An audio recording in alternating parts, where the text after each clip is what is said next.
Pokemon Uranium's Mysterious Egg Hatching Quest. From Bealbeach City, you're going to enter this house and talk to the girl in here, and teleport over to a Poke Center to free up some party spaces, because of course you have 6 Pokemon in your party already. Oh, actually, now I get to show you the path to take from the Pokemon Center. It was all totally intentional. Once you have a free party space, this woman will give you the option to take an egg from her. Once you have the egg, interacting with her will cause her to ask how the egg is doing and whether or not it is hatched. It is implied that she is willing to reward you for showing her whatever hatches out of the egg. Hatching the egg simply requires carrying it around with you. It will eventually hatch after a certain number of steps. The number of steps varies based on the species that is hatching. If you only have one egg and can afford the party slot, just carry it around with you during your travels. Some players prefer to breed several Pokemon and carry around 3, 4, 5 eggs and hatch them all at the same time. Personally, since I just arrived in Bealbeach, I'm going to use this egg as a reason to backtrack. I have the 3rd gym coming up, but before I can approach that, I need to go interact with my character's father, and I'd like to train Ted a little bit more and also see if I've missed anything on the previous routes. For example, this little grove area with the PP up located inside of it is super cute, but doesn't really seem to hold much other purpose, at least not at this moment. Most battle footage for this installment is at double speed, whereas the travel is at 4 times speed. We have plenty of consumables from our horde of chipmunks. We are funneling as much experience as possible onto Ted the Dunsparce. Hatching this egg took a little over 5,000 steps. It is going to bring us back to our home in Moki Town as we do a PokeDex check, and part of the way back up to Comet Cave. Ted, using Rage with his same type attack bonus, is steadily getting to a point where he can fend for himself rather well. It'll be a lot better off when he has Takedown, though. I quite like that they give you this mystery egg before you have access to fly, because you still have a reason to travel back and forth between previous towns on foot.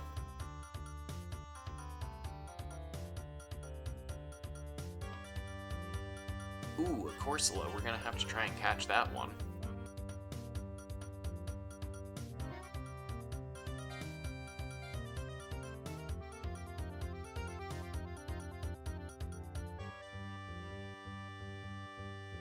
I have Screech, which has a chance of missing, and it has Harden, which never misses itself. Screech drops by 2, but Harden boosts by 1. If I get her down to -4 or -5 defense, it should be enough to at least chip at her before she has a chance to recover, so I could throw a Pokeball or 2.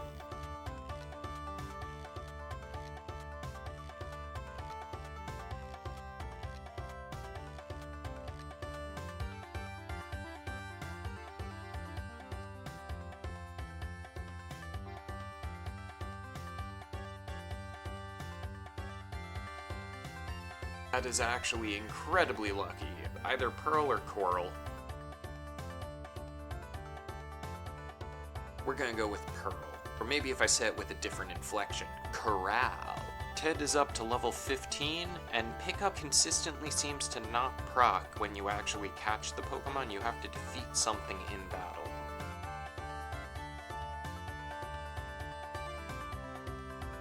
Oh boy, that crit does a lot of damage. This is about to be a really long, stally fight, isn't it?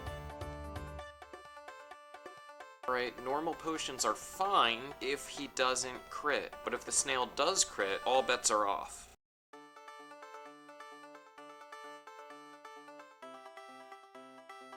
Trying to weave in Screeches between rounds of healing, because I really want Ted to get the XP for this.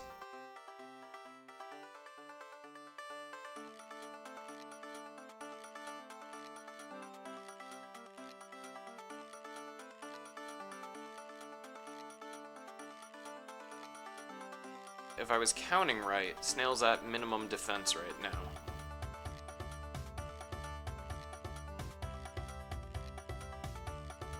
Mud Bomb did a 23? This Snail uses Mud Bomb and crits? I'm done.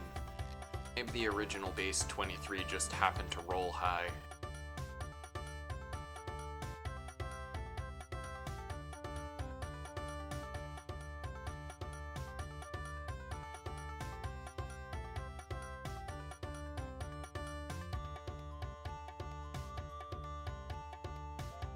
Oh my god. Little snail, just let me beat you up. I'm gonna use the freshwaters just so I can get them out of my inventory.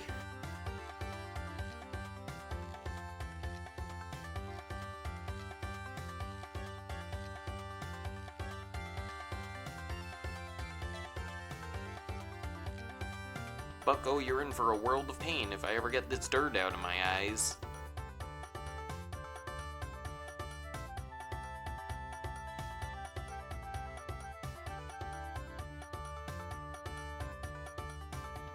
Now wasn't that just riveting? Anyway, we're close to our halfway house, where we'll heal on our way back to town.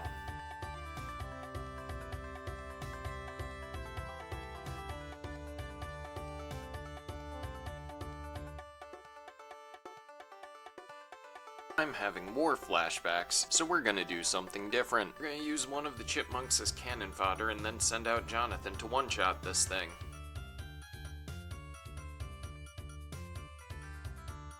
Thank you, Timantha.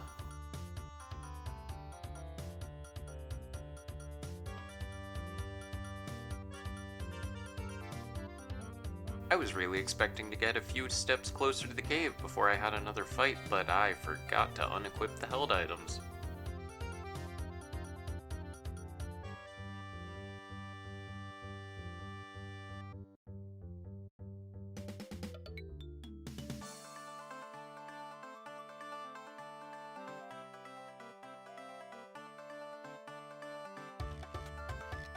Walk, don't run!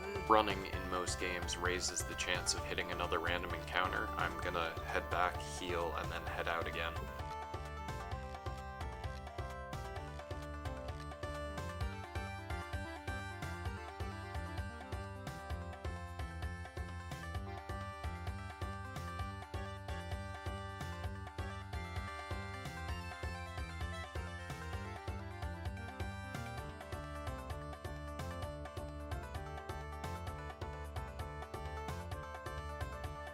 Made it into the cave with only one sacrifice. Should be able to make it all the way to the next town with only Ted.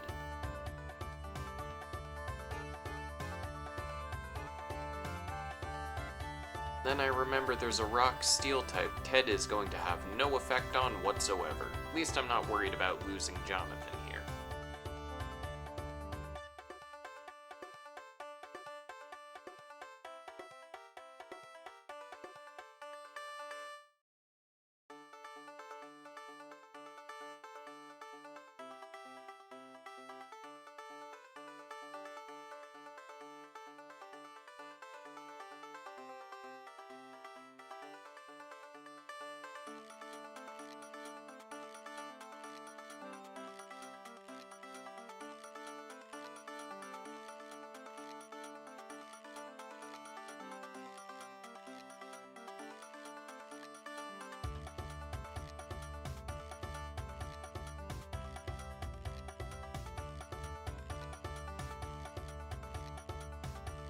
Alright, Ted at level 16.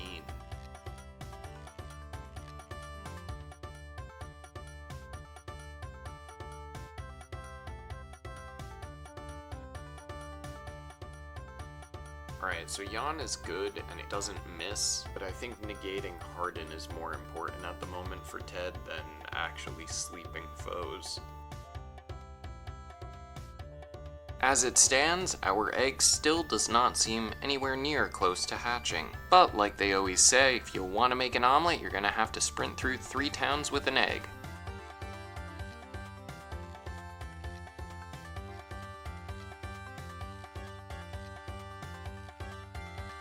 Now this Mo drill shouldn't have been too much of a problem, but we keep missing, so we might as well bring out the heavy artillery.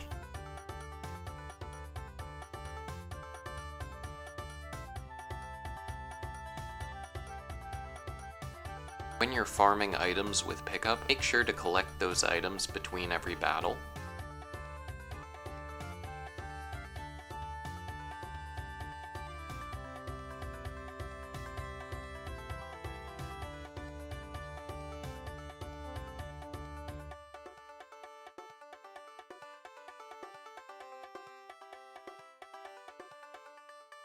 Rollout is only good when you have full accuracy. At this point, I might as well switch over to Rage and same type attack bonus.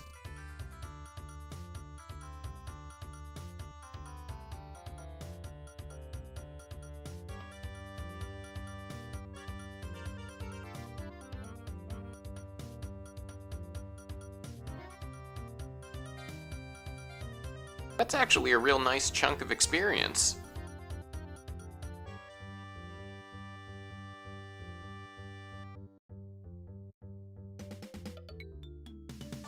The mysterious Pokemon egg has been a hallmark of the franchise since Gold and Silver introduced the free Togepi egg. In Crystal version, the Daycare Man gives you an additional egg. Gen 3 comes with a Wynut egg in Lava Ridge Town, as well as another Togepi in Fire Red and Leaf Green. Additionally, Pokemon Box for the Nintendo GameCube offered several milestone rewards for depositing Pokemon in the form of Pokemon eggs. These Pokemon would hatch with exclusive egg moves, including a False Swipe Swablu and an Extreme Speed Zigzagoon. Alright, we're definitely going to try and focus on catching this. Sableye is one of those Pokemon that chew through Great Balls on me every time I try and catch it in Ruby and Sapphire. I don't know if it actually has a low catch rate or if I just have bad luck with it. Diamond and Pearl offers up a Happiny Egg, the baby form of Chansey, making it probably the easiest way to catch a Chansey in Hearthome City. In Platinum, Cynthia gives you a Togepi egg, and in any of those three you can also get a Riolu egg. Black and White version offers up a Larvesta egg. Black and White 2 contain a Happiny egg. X and Y actually do end up skipping over this mechanic, but they do give you a second starter in the middle of your playthrough, so In Alpha and Omega, the lady who gives you the Wynut egg also gives you a Togepi egg. Sun and Moon offer up an Eevee egg, and Jacques from Scarlet and Violet happens to give you a random Sinnoh starter egg. I've got to say, it's super nice that this Sableye keeps using Ghost-type moves on me as a normal type, but as I said, it is using up a lot of Pokeballs to try and catch the thing. Oh boy, do I hate the catch rate on these things. Though that's really my own fault for not having a status inflictor. I might need to use a super potion soon.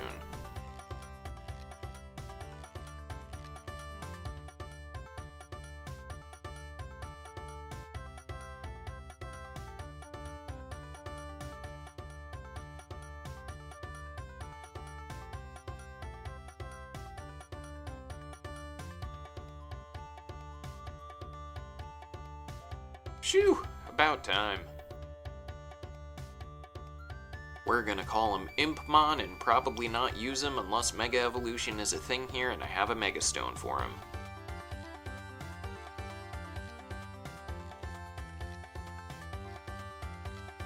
Ooh, a piece of candy!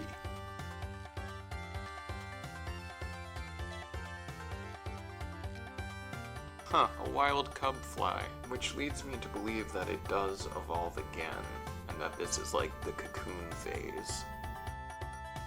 It would appear that Cubfly learns all of those status moves that I'm looking for. Maybe I need to bring Cubby back out again.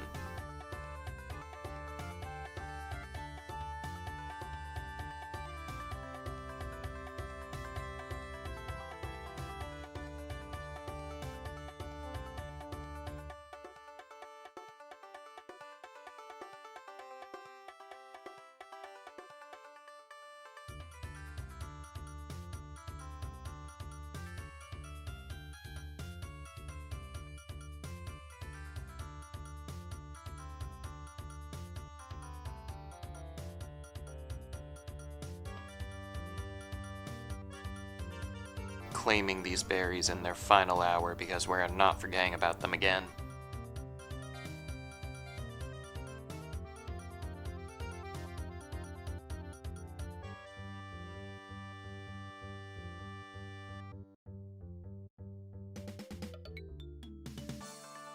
Grab some extra standard Pokeballs because I churned through a lot on that Sableye. We'll make our way back through Comet Cave so that Professor Bamo can raid our Pokedex again.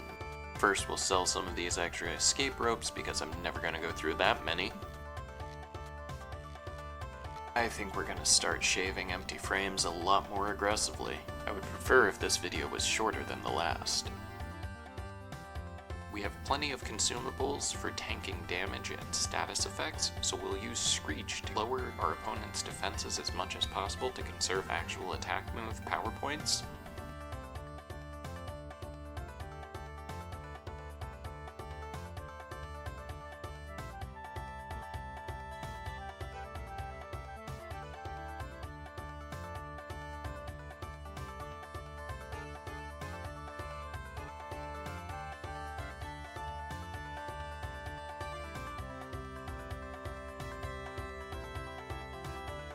Ah yes, we love a good mirror match. Realistically, I probably should have chosen to catch this Dunsparce.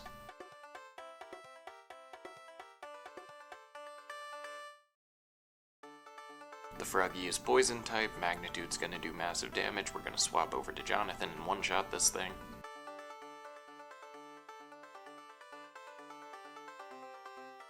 Ooh, and that might be a level up for both Ted and Jonathan.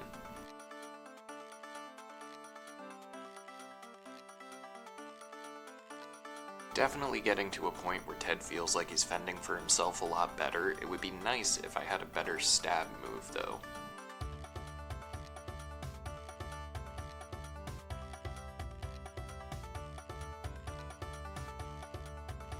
Probably should catch another Tonemate too, because one of the NPCs is looking to trade for its evolved form.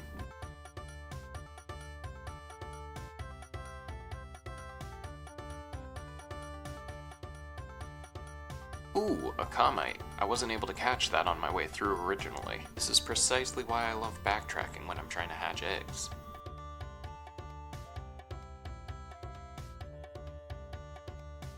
First try even. Excellent. We shall name him Steven after Rock Daddy himself, Steven Stone.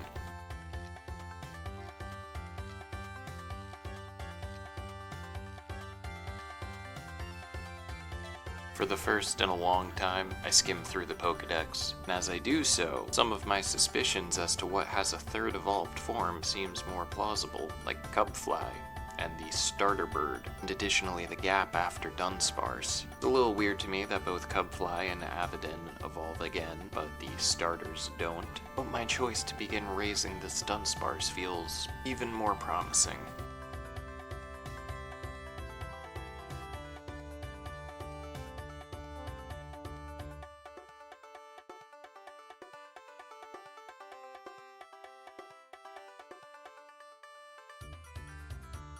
We'll just steamroll our way through pretty much everything here that we haven't already caught at least once for the sake of XP. Realistically, I should be able to get back to it at any time.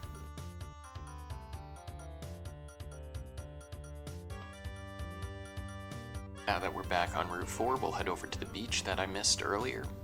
TM8, bulk up. Oh, and the bike wheel, now I just gotta bring it over to the guy that repairs bicycles, but sold all of his bicycles.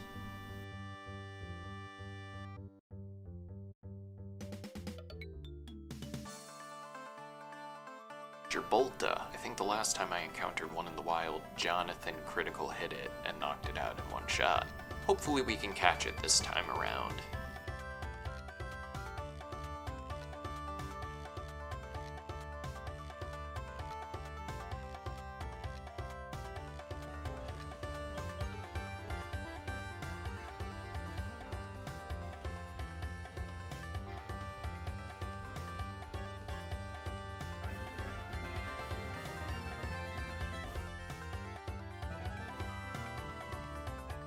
Sandmouse, electric and ground type. That's some weird typing. Why are all of the rodents electric in this universe?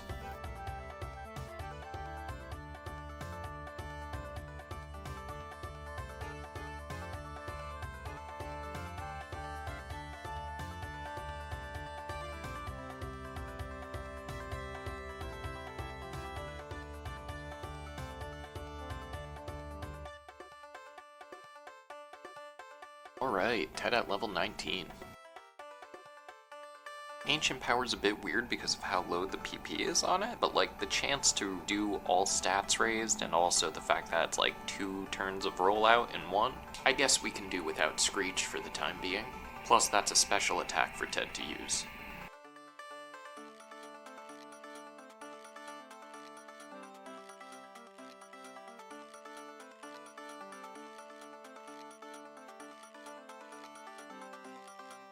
brief intermission from the actual traveling and trying to hatch this egg and get back down to do our Pokedex check with the professor, that we can test our luck as we execute through a few wonder trades. See who's available and what they're giving away in a banned Pokemon game.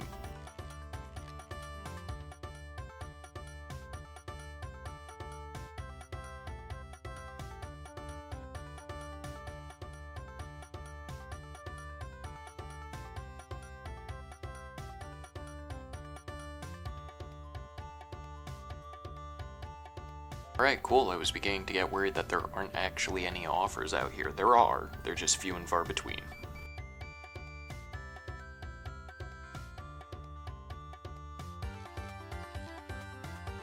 I guess there's a nuclear Eevee now?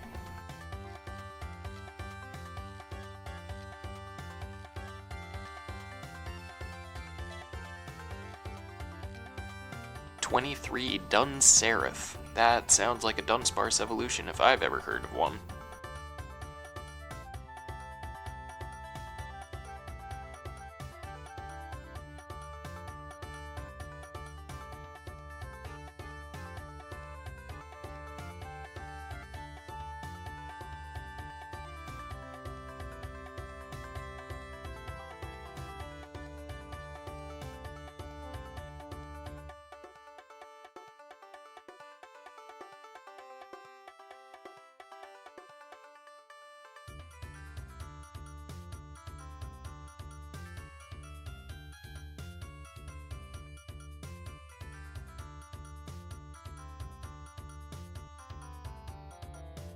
If that's an Ekans with its hidden ability, I'm not even upset. If we have an Intimidate Ekans here, awesome.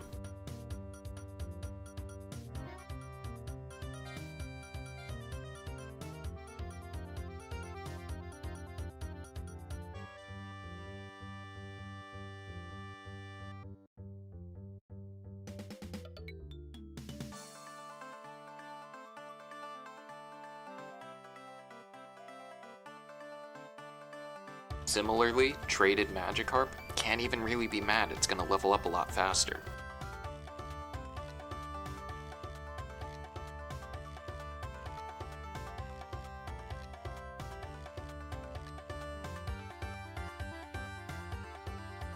Looks like same type of nature, and the one that I just got in the trade is slightly slower, but it has higher base attack.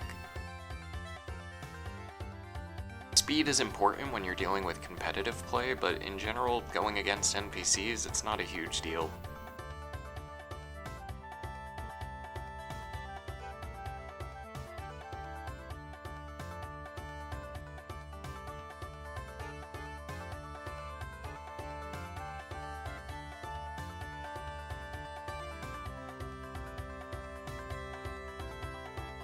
A Cubug. Alright, that's enough wonder trading for the time being.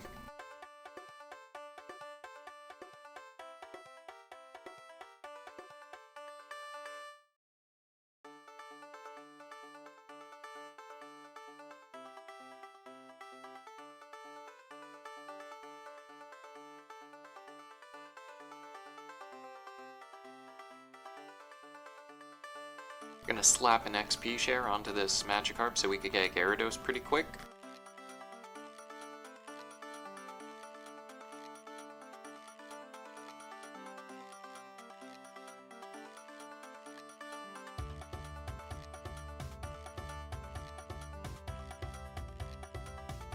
Okay, so swap training with the experience share into that Mankey got me about half a level.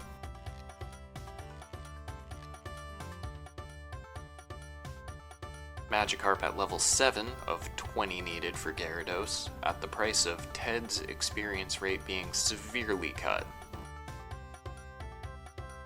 The egg may be close to hatching. Oh no, I forgot to bring Wobble who has Rock Smash. Okay, we're gonna run back to town, swap Pokemon, and come back here again.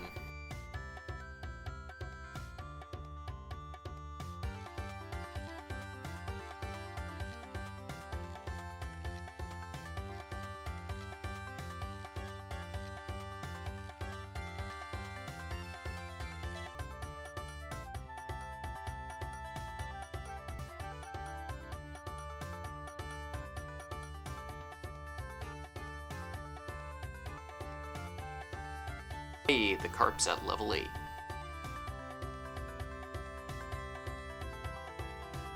Oh, yeah, Wobble probably doesn't appreciate taking a crane kick to the...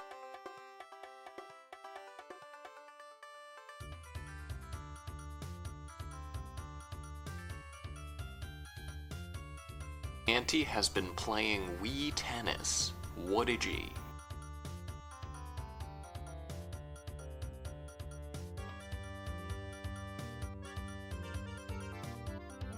Oh sweet, substitutes a TM in this game. And we will be back here at 50 Pokemon caught. I have a feeling I'm forgetting something, but if I forgot it, it wasn't important. It's the bicycle. I forgot about the bicycle. But our professor-sanctioned Pokedex check is complete. Hatching this egg won't put me over the 50 milestones. We're just gonna head back up to Bealbeach.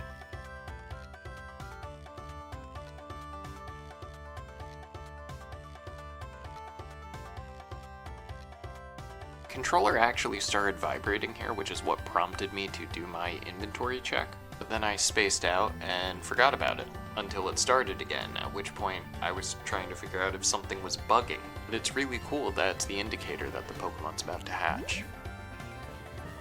I don't know, that's a pretty cute little guy.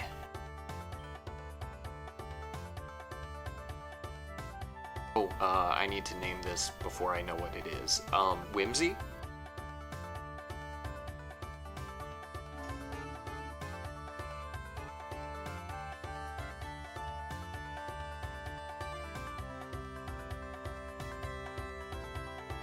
Oh, it's just a big germ.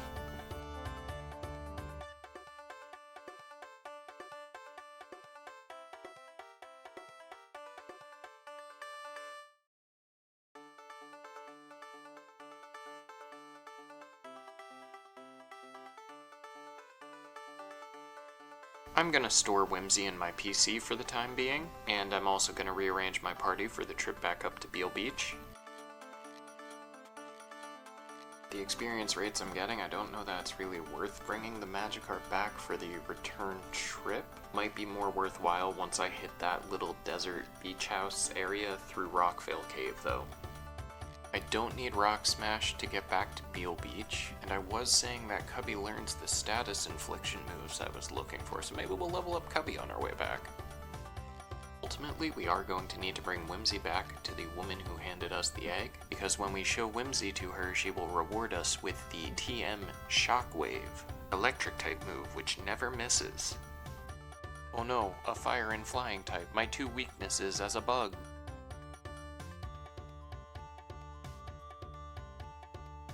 Would you look at that, level 11 already. Anyway, I guess it's time for me to go reunite myself with my estranged father. Hopefully he'll forgive me for incubating Whimsy.